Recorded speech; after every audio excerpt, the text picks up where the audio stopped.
So Mo, thank you so much for joining me today. I'm really, really looking forward to hearing about your journey as a coach and then into coaching supervision. So perhaps you can just tell us, who are you as a coach and a human being, and importantly too. Thank you. Good question. So as a coach, I am an ICF Master Certified Coach. I've been on the coaching journey, getting on to 10 years now. Originally, my coaching journey started in Agile coaching. So I used to be an Agile coach. And then about 10 years ago, I moved into life coaching and then into executive leadership coaching before taking a permanent role in an executive role myself as a professional coach. So I was supporting internally leaders as well as internal coaches on their own coach development journey. Oh wow, that's really interesting. So you're a full-time internal coach. That's still quite a rarefied thing, isn't it? You don't get too It many of is, them. yes. I mean, actually, I think I can still say that I was probably the only person that was in a full time role.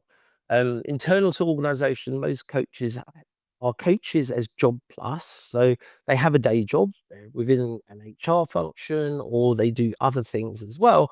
And coaching is seen more as an extra that they provide internally to the organisation. Um, so I was definitely different. Was taken on purely as a coach to support internal members and in particular supporting the leadership teams that were supporting others within the organization. Fantastic. Well, congratulations to you, but also to the organization that's done that, because that takes its own kind of level of courage, doesn't it, to start to invest in that. Yeah, nice. Okay, was there anything about your coaching background that made you like that stood out in terms of, did you have a particular a style of coaching or approach to coaching or a particular psychology of coaching? How would you describe yourself as a coach? So I was definitely one of those non-directive coaches, and in fact, it was probably one of the things that I found challenging. I'm happy to talk more about it in terms of moving to supervision. Um, so definitely creating that Tim Galway sort of form or approach to coaching, I should say, where it is definitely up to the client. Um, that became there's some conflict within an organization.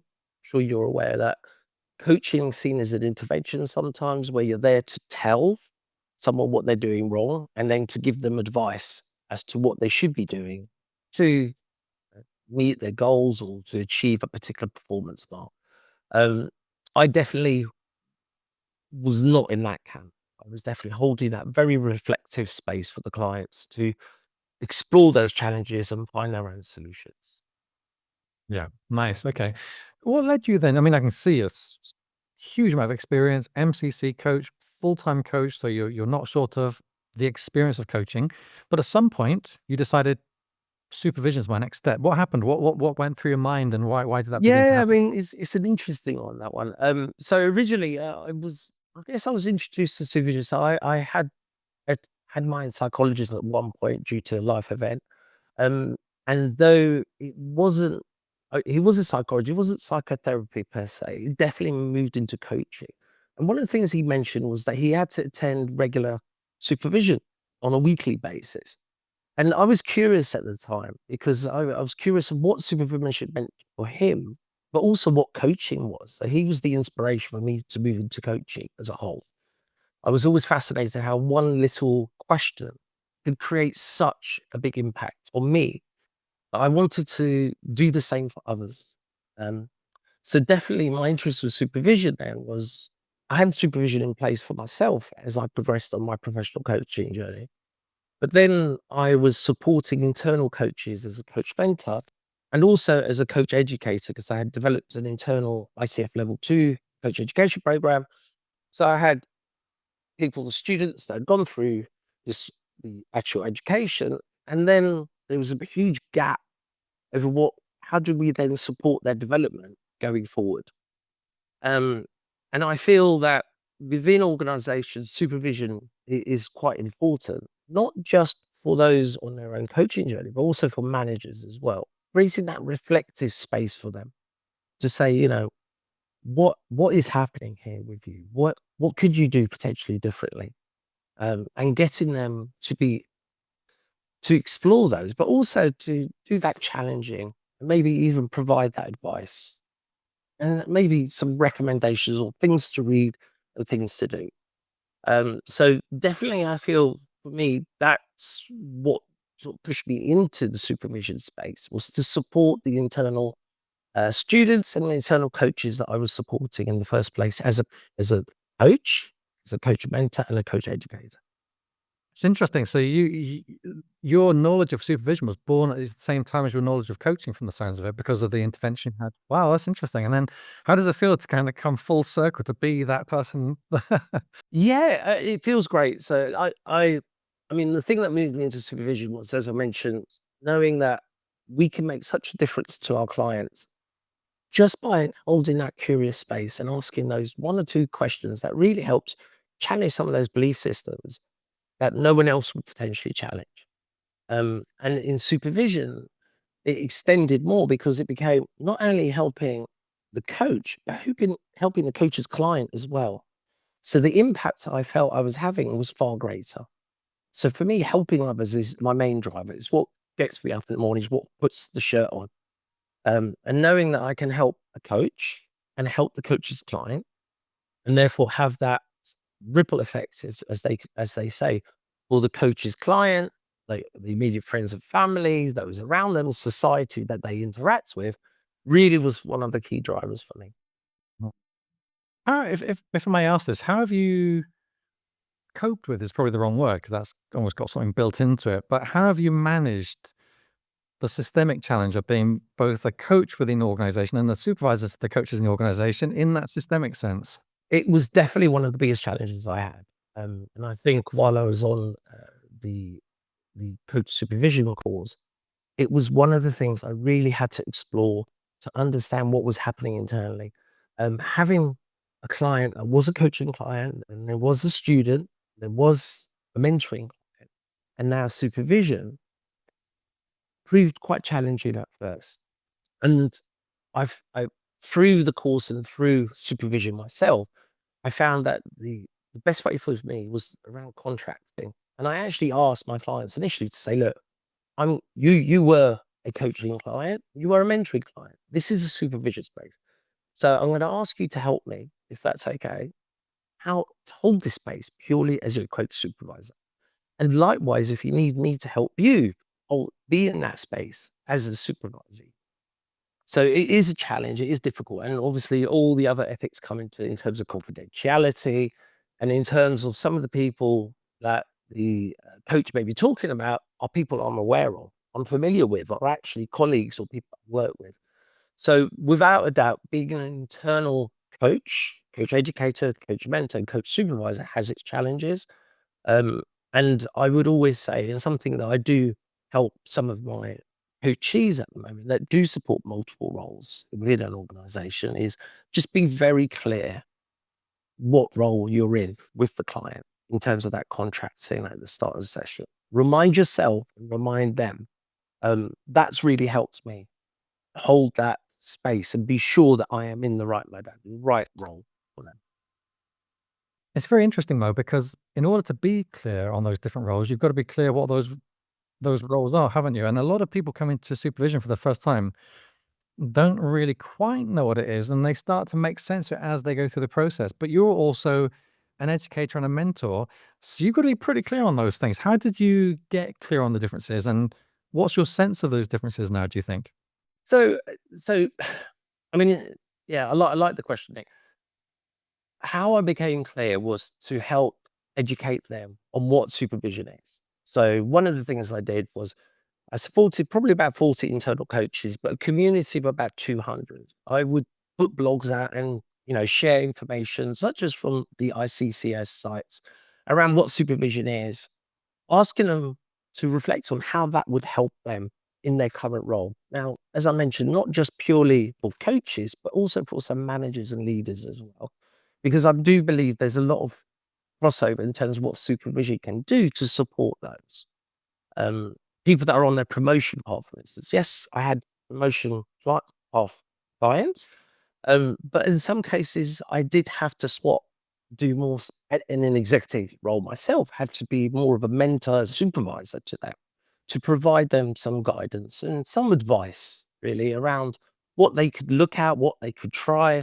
But then bringing it back into that reflective safe space for them to come back and say, well, this is what happened. This is what I did try. So yes, it was, yeah, with challenges, shall we say. Yeah, yeah, very interesting. For yourself, as you went through the program, what did what interested you or challenged you or kind of stood out for you about supervision that felt different from coaching or what you've done before? So it was definitely on more the advice side of things. In that, as a supervisor, we can be prescriptive. One of the modalities, one of the functions of us is to be prescriptive, to give guidance and to give recommendations, advice. And that really didn't sit well with me at the start. And I remember being within the fishbowl, sort of mentioned it, and within the group supervision as well, saying, I'm struggling with this. Um, but then what really helped me with that group supervision was explore, why was I struggling? What was happening internally to me? Why was it so difficult to actually provide that advice? And I think, there is a real fundamental difference between being a coach or even a coach mentor, because as a coach mentor, I held a very Nancy Klein approach to things. It was a thinking space. I wasn't giving advice. I'd share experiences, but always ask the coach to reflect on how they would use that. Obviously, moving into supervision, there was an element of being prescriptive at times when I needed to be prescriptive, as well as teach, guide, and give some information as well. Um, so that was probably the biggest challenge I had moving into the coach supervisor, which is strange because I'd attended supervision so many times in the past. And my supervisor would make recommendations, would send me links and information to look at and read at home. But I found, even even though I attended the course, I found that really challenging for me, because one of my internal casts was just shouting, no, you can't tell people what to do. Your whole philosophy on coaching is not to tell. The reality is this wasn't coaching. And the contract between me and my client for supervision was for supervision. And they were expecting me to provide that advice and guidance. Yeah, very interesting. I one of the things I've often said is that when a coach becomes a supervisor, the biggest thing they have to shake off is that pure person-centered approach. Not because person-centered doesn't work, but there's a time and a place for it in a given role. And it's the biggest thing that most supervisors struggle with, is spreading their wings across the full of what you might call the John Heron's 6 categories of, which includes prescription and what's the other one that's particularly, informative. Those two. Yeah. But it sounds like you had a positive experience of that when you were a supervisee, and yet you still had the experience of struggling with it Yes, supervisor. it definitely. As a supervisor, I was expecting it, but just, it's one of those things. If you're not self-aware of something, you're not self-aware of it yet. But there was obviously some internal belief system I had at the time that was creating an internal conflict, creating a challenge for me. And it really was that attending the course, going through the materials, those self-reflective aspects, taking time. I mean, I spend 15 minutes a day, I allocate per day, to have deep reflection on everything that I do, whether it's be professional or personal. And I remember sitting there, extended from 15 minutes to 20 minutes, a half hour, going, what's happening? Why do you feel this way? Um, and the reality was, I had been coaching for so that I had gone into that way of working, non-directive, non-prescriptive, very much following the ICF's code of ethics and competencies. Though we meet the client where they are, and in contracting, we contract the client for what they need. And the realization is the client's coming to me for supervision. They're not coming for coaching. They're not coming for mentoring. They're coming for supervision. They are expecting this. And I think when that realization dawned, and that real, oh yeah, that's right, moment sort of came on, that was the change for me. And then I just really enjoyed supervision. I saw the impact I was having on the coach's client as well, because the feedback they'd come back to me with, they would go away, they would practice what we discussed and explored. Then they would say, yeah, that was brilliant. It really helped my client. My client gave me great feedback. That's amazing. It really helped me as a coach and as a person as well, the human aspect of that coach that we're supporting. So definitely that's where I guess it went from being moderately enjoyable to really enjoyable. And I've said it a few times. I actually enjoy supervision more than I do coaching. But yeah, that's It's another funny. You hear that a session. lot actually, Mo. A lot of people say that. I also think there's a point where it starts to balance itself again. There's something quite joyous about the liberation of supervision, but then after a while, you're like, okay, now I'm really learning to appreciate coaching again in a new way, in a new light, you know? Yeah. No, I agree. I think so. As I was working towards my ICF MCC, I think what I gained from supervision, the level of self awareness and self reflection gained from that, really helped me move towards my MCC. At the ICF MCC level, you have to be, focused completely on the client. You have to be going very deep into the client, the whole person that's in front of you. And I think through supervision, both attending supervision post the course and the development myself as a coach supervisor really helped me introspect and say, what's going on here?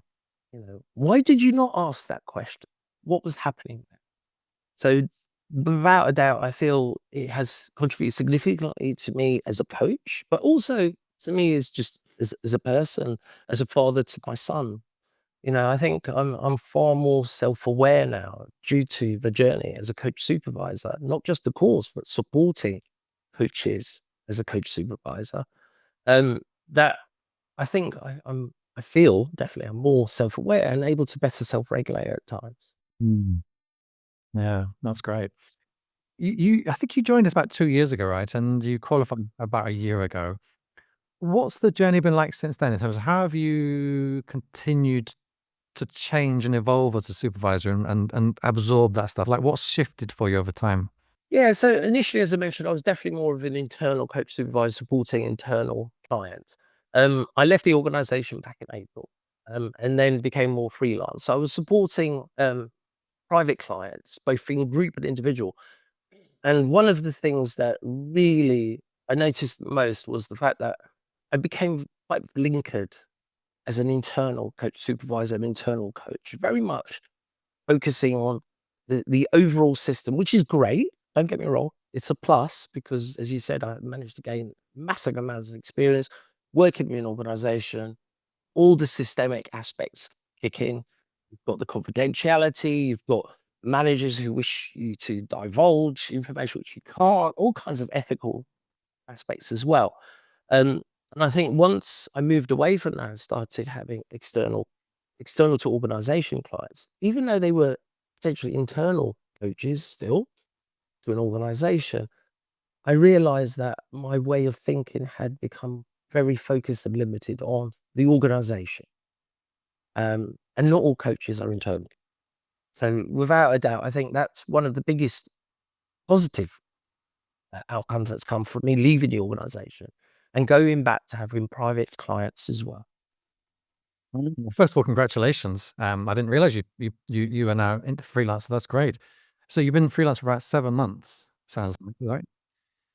When you say it kind of broaden your horizon with the kinds of coaches you're working with, what has that enabled you to do as a supervisor in terms of where have you found yourself having to grow or expand your range?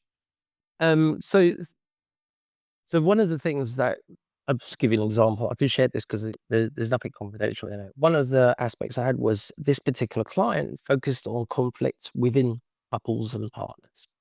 Obviously, that was completely different. We had an internal conflict organization, but there's always HR you could go to. There was always some kind of governance or some kind of process in place to support those kind of conflict situations. So when I found it challenging, because when the client would come along, the supervisor would come along and say, I have this couple or this particular person and conflict, and I'm trying to trying to help them resolve or find their way forward. There's a case for me of, well, surely you just escalate. Oh no, they can't escalate now. There's something different. So it's about me growing in that professional understanding of what could be done differently for them. So I found it difficult to actually be prescriptive or formative because I didn't have the knowledge in that aspect. So I had to go find the knowledge. So I started doing some conflict resolution, some couples counseling, even just to understand what processes are in place around that. Though many of the models did still apply in terms of those interventions, it was understanding that there's a wider there's a wider area of coaching coming into this practice now. It's not internal to an organization. So though they're similar, there's definitely more knowledge needed, more learning time. Mm. Oh, what a fascinating journey you're on. So looking ahead, I mean, it's fascinating because we've not met before, and so I've kind of learned your whole story in this little micro kind of narrative. And so there you were a full-time coach, getting all that experience, and now, boom, 7 months of freelance. As you look ahead to the future, what do you see for yourself? No, it's a good question. Still something I'm very much reflecting on. I still so I'm definitely more focused probably on coach mentoring and coach supervision and helping organizations develop their own internal capability. Because I do believe, we spend such a vast majority of our time at work. And if there is a potential for us to develop our self-awareness and have those processes and that support in place, whether it is towards accreditation or just to reflect on my practice, I feel that that is something that will impact not just the clients, but the clients, that ripple effects I talk about. I know it's cliched, but I feel it and I see it.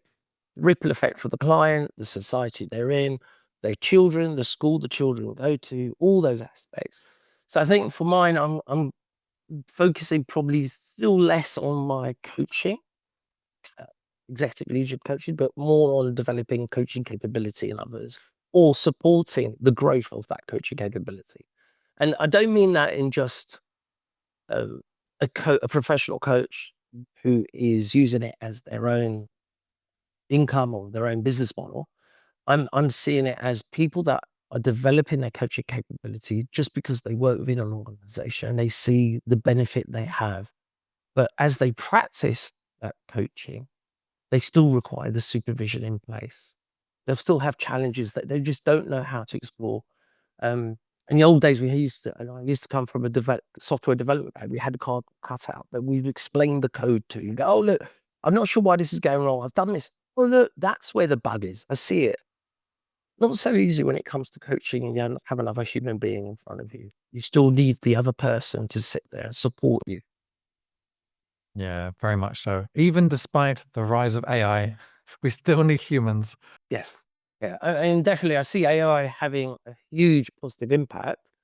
Um, and whether it will get to the point that it can sort of replace us as as humans, I'm not sure. Leave that open. We'll see.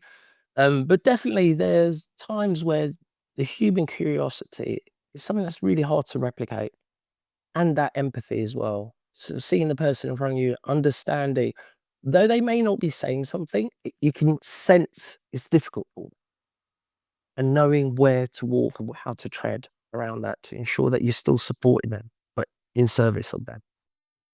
So that's made me think of something, and it's a bit of a technical question, but I'm curious on your take on it, which is, as you know, in supervision, we often call on this concept called parallel process, what we might think is I5, and you don't get parallel process with AI. How, because it's not a human being, so it can't have these displaced emotions that are suddenly, they're like, where's that coming from? And I'm curious, it's one of those weird little technical things that are actually so powerful once you get to grips with them. To what extent has that sort of psychodynamic aspect of supervision been important to you or been useful So for you? definitely, there's a human being in front of me, okay, and they will parallel process as well as I will parallel process. So parallel processing is just standard human behavior. We don't know we're doing it.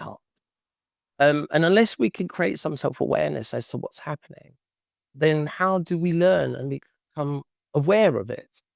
People that know me know I hold Carl Jung's paraphrase saying that it's only when we make the unconscious conscious do we stop calling it fate and allow it to control our lives.